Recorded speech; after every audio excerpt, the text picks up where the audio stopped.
Thank you, Linda. Good afternoon and welcome to Phoenix Art Museum's Sikh Art Gallery. Sat Shri Akal. It is my privilege today to talk to you about the inaugural exhibition which has been installed in this space, focusing on Sikh art and heritage. Let me begin with a brief recitation in English from the Mool Mantar, which is the first composition in the Sikh Holy Book. It is an empowering formula for repetition. Universal oneness, the supreme unchangeable truth, which is Ik Onkar, the creator of the universe, beyond fear, beyond hatred, beyond birth, self-existent by the Guru's grace. In Sanskrit, the word guru is derived from two words, gu, which means darkness, thus ignorance, and ru, which means light or radiance, thus knowledge overcomes darkness or ignorance. The fundamental Sikh tenet is that God is one. This all-pervasive spirit is to be found everywhere, in everything, and everyone. Hence, the second fundamental tenet of Sikhism is the equality of all beings, man or woman, rich or poor, any race, caste, or social standing. Now, in historical perspective, this was a very radical, perhaps even heretical, kind of statement to make in medieval Indian society, which was rigidly ordered by caste, creed, gender, and entitlements as prerequisites for the experience of God. It remains actually quite radical today because it negates any basis for religion to divide mankind.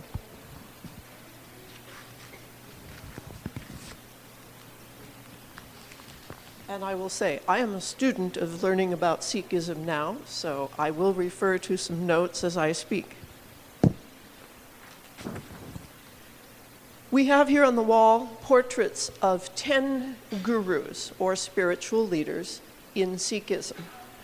The first guru, Guru Nanak, lived from 1469 to 1539. He was a learned man, a philosopher, a poet, and we see his portrait here in the seated figure. Yet his message was clear and plain and meant for everybody.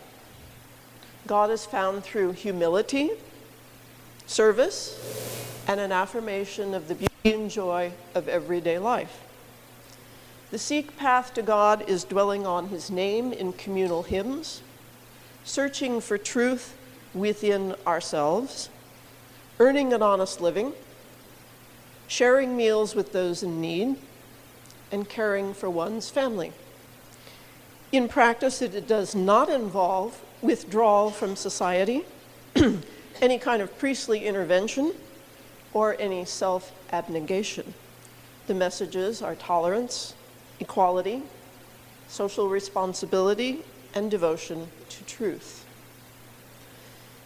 In northern India, the region known as the Punjab, which literally means the land of the 5 rivers, and we have a map over on that wall which will give you a picture of the Punjab with its 5 rivers, is really a gateway between the Indian subcontinent, the West, and Central Asia. Geography always seems to play a part in how culture and history develops. During Guru Nanak's lifetime, India was ruled by the Mughals, and they made Persian the language of the court, and Islam was the state religion. Though there was a great deal of political instability and oppression during the lifetime of Guru Nanak, it was also a period of time of rather liberating religious thought. For example, mystical Sufism challenged Orthodox Islam with the idea of ecstasy as the direct experience of God. Another religious group in India at the time, the Hindu Bhakti movement, offered an approach to the absolute through devotion and surrender. So for both the Sufis and the Bhaktis, there was this idea of a metaphor for the relationship of an individual to God, of the passionate lover longing for their beloved. This concept is also present in Sikhism. Now, the Sikh holy book is actually regarded as the final guru. The succession of these rulers eventually led to the declaration following the 10th guru that they did not need to have an actual living spiritual leader any longer, but over time, a sacred text had been compiled, which it was declared would be the perpetual guru for time immemorial. The Sikh holy book, or the Guru Granth Sahib, is actually divided into 3 general parts: liturgical, meditative, and celebratory. Much of the text is hymns arranged in musical schemes.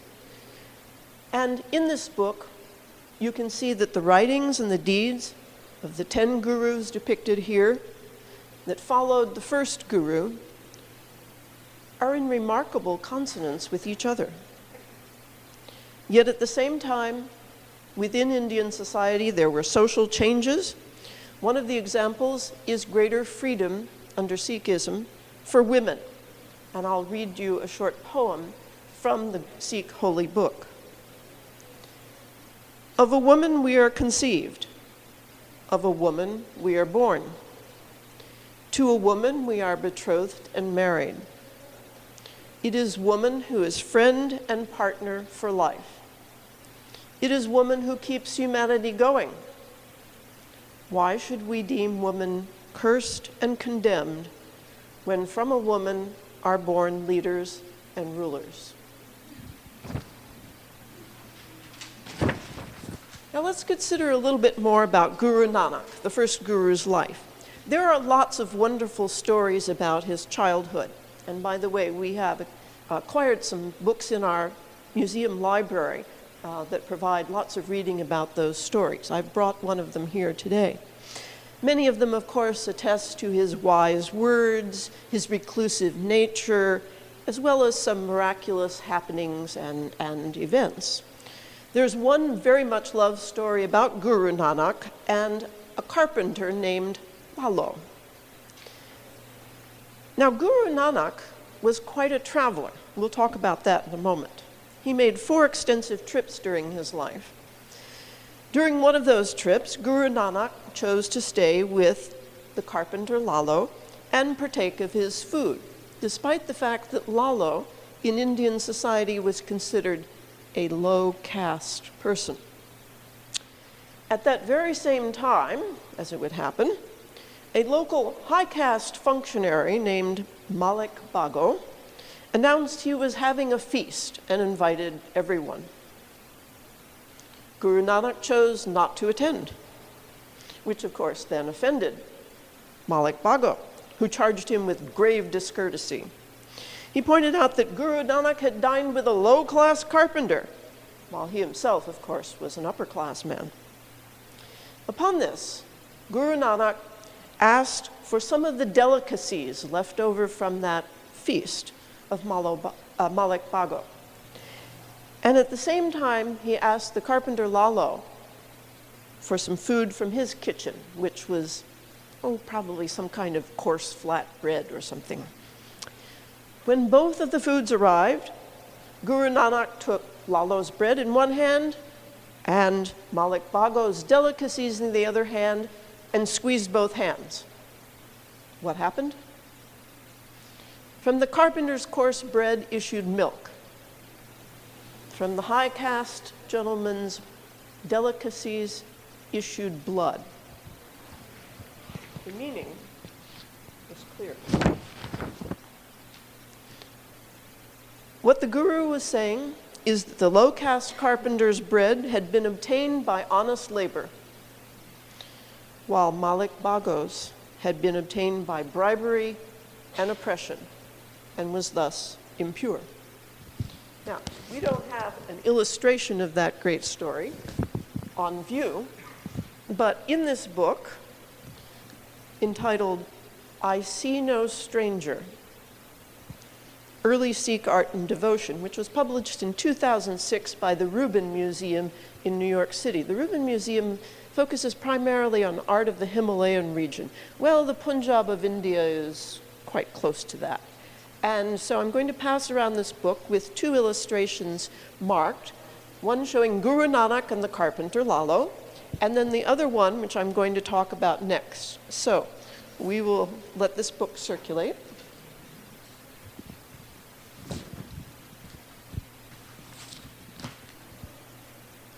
Now, the subject of Guru Nanak's travels was one that really interested me, so I looked into a bit.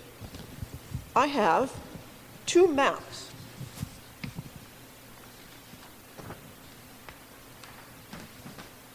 That show where he went. This man traveled thousands of miles in 4 very long trips. We know where he went. He probably walked. Maybe he rode an animal for part of it.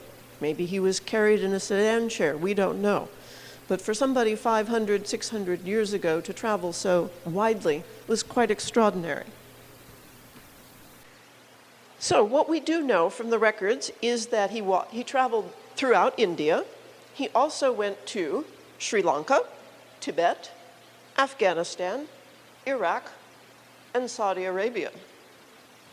Another episode from Guru Nanak's life is often cited, a story about his visit to Mecca, the holy city of Muslim devotion. And that's one of the 2 pages marked in the book. He was dressed neither like a Hindu nor like a Muslim, but he arrived and sat in the great mosque in Mecca, where pilgrims were engaged in their devotions. However, he showed a disregard for Muslim customs when he lay down to sleep at night, because he pointed his feet at the Kaaba, which is the sacred center of the great mosque in Mecca.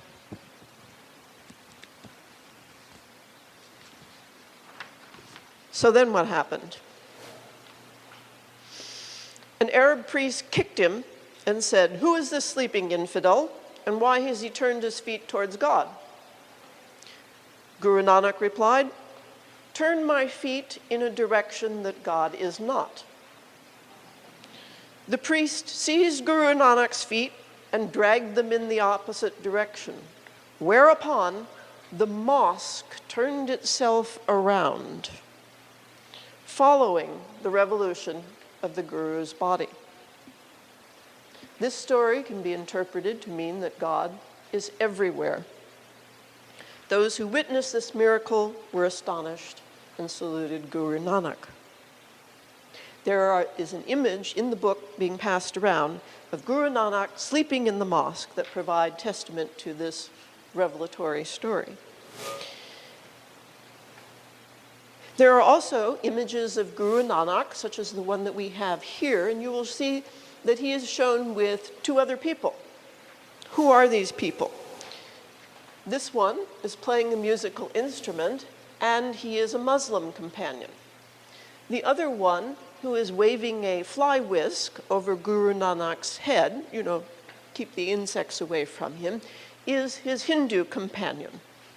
As I explored more about Guru Nanak's travels, I found that there were few images or texts that really referred specifically to him traveling to Tibet, specifically to the capital of Tibet, which is Lhasa.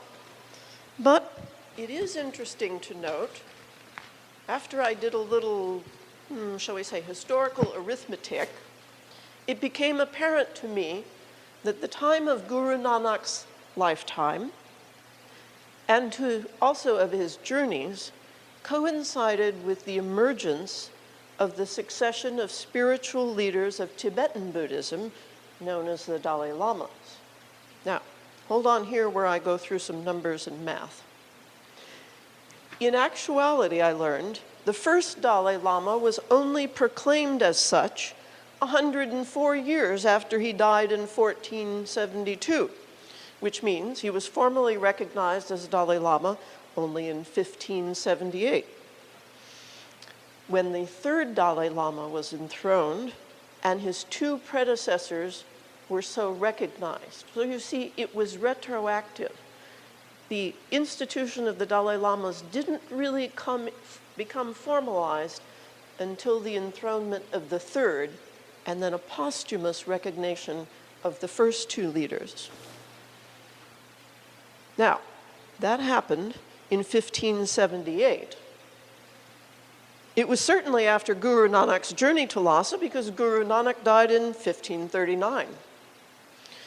This led me to contemplate what might the content and the influences of the exchanges and debates that could have taken place between Tibetan religious leaders at the time and Guru Nanak. Based on the dates of the lives of Guru Nanak and the first and second Dalai Lamas, it would have had to have been the second Dalai Lama that Guru Nanak could possibly have met.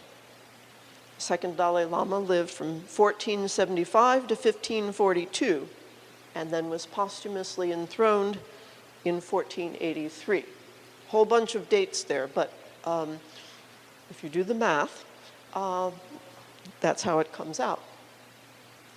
It is also interesting to note that Tibetan Buddhists regard Guru Nanak as an emanation of Padma Sam Bhava.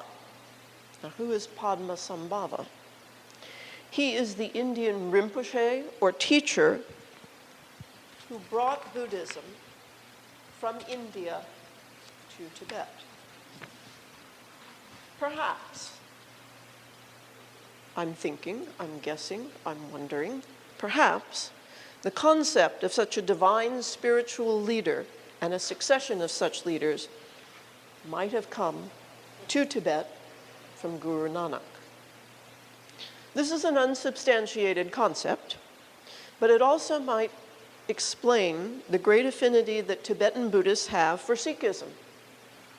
Tibetan pilgrimages to the Golden Temple, which we have beautiful images of over here, have always been very popular, even today. Despite differences between Tibetan Buddhism and Sikhism, there are also fundamental similarities, such as the concept of seeking the middle path of living, not going to extremes of wealth or extreme self-denial, the importance of meditation, the importance of the community, and the individual's responsibility for their own destiny. There is no savior. Both Guru Nanak and the Buddha put forth the concept that the real nature of the universe should not be limited to the idea of a personal God or gods. It is within you. Also, the belief in Maya, or illusion, as the element which causes human suffering and keeps us from salvation or enlightenment, exists in both faiths, along with the concept of reincarnation, or the rebirth of one's soul in another body. So then I took this a little bit further and learned that at an archaeological discovery in a remote part of the Himalayas known as Leh, there is a Sikh temple. It was built in 1617 to commemorate Guru Nanak's visit there during his trip to Tibet, Nepal, and Sikkim. There is a sacred stone there, and I have a picture of it.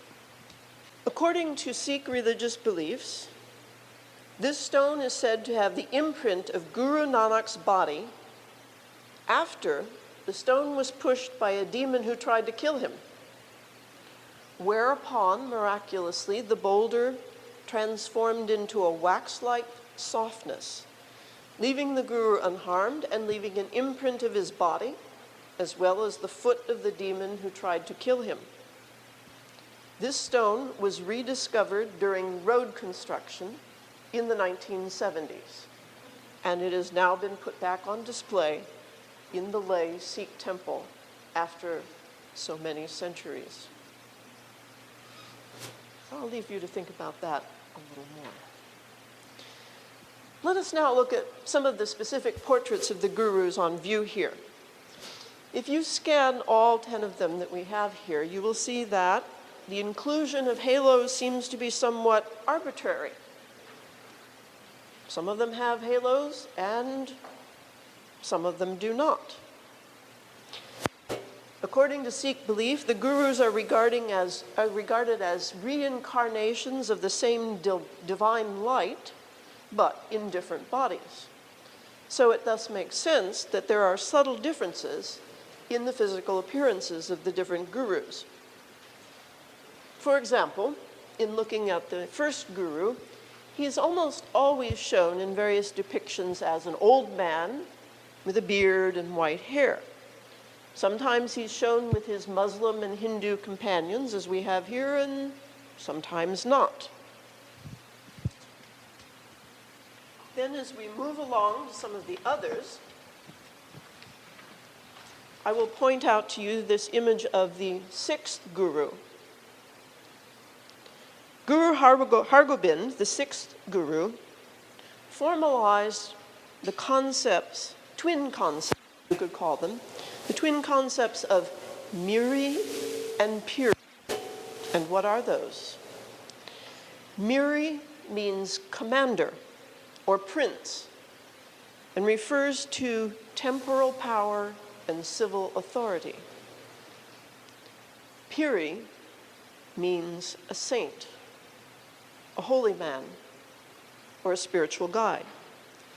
These terms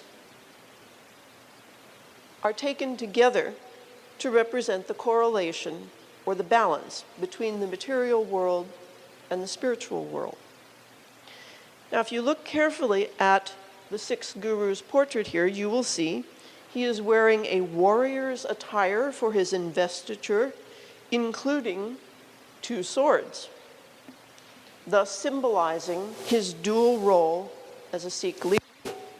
It was based on the practical need at this moment in time in history when the nascent Sikh community, right of freedom of faith and worship, was being threatened by discriminatory policies of the state. Notice in this series of guru portraits, he is the first one to be shown wearing a sword. Now, as we move over here, the 8th guru, Guru Hara Krishnan, is shown quite differently. He's also a good deal smaller. There's an explanation for that. He's shown as a boy. This correlates with his biography, which reveals to us that, sadly, he died of smallpox just before his 8th birthday. So his life was short.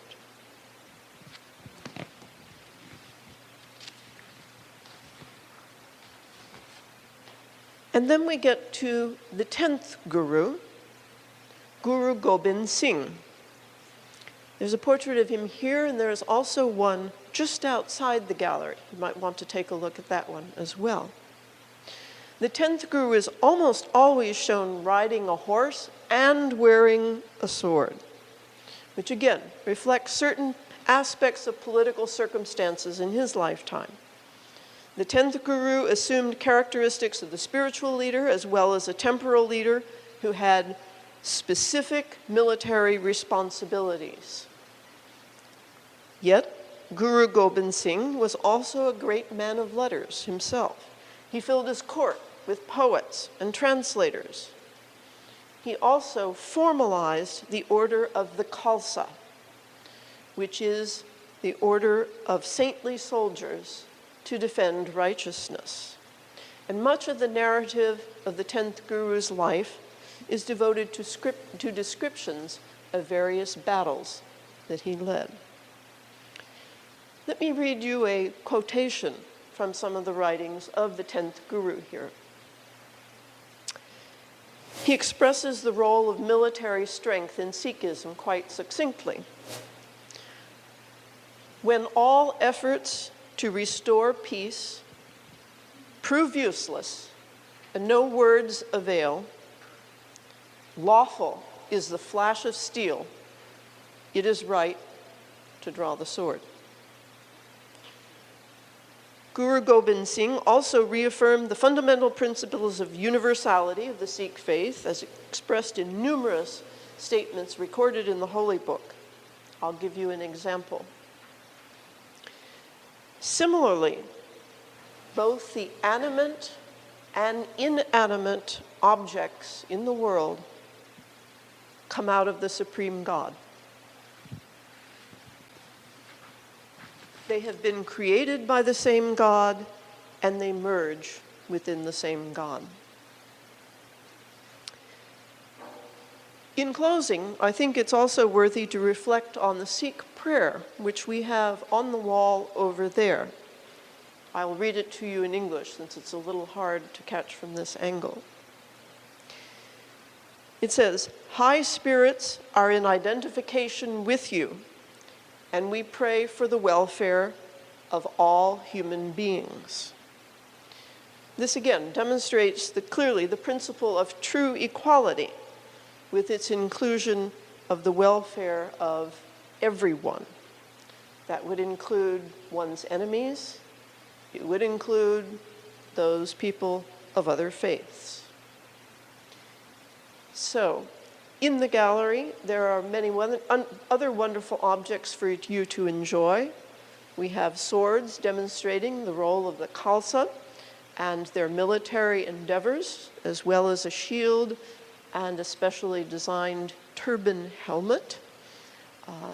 And even a section of the exhibition which is devoted to the Sikh diaspora in North America, going back to the late 19th century, the 1890s, when immigrants from India arrived, especially in Northern California, and settled into the agricultural and lumber industries more than 100 years ago. Interestingly enough, if you look at the photos over there, you will see that because of immigration policies at the time, most of the Sikh immigrants to North America 100 years ago were men. They married Mexican women. Do take a look at the photo of Valentina Alvarez and Rahul Singh, dated 1917. It's their wedding photo. There are also photos of other Sikh leaders of community globally who have risen to prominence over the past century. I'm extremely grateful to the Kanuja family. You will notice that the names on the wall above us here represent two sets of parents. They are the parents of Dr. Parvinder and Parveen Singh Kanuja.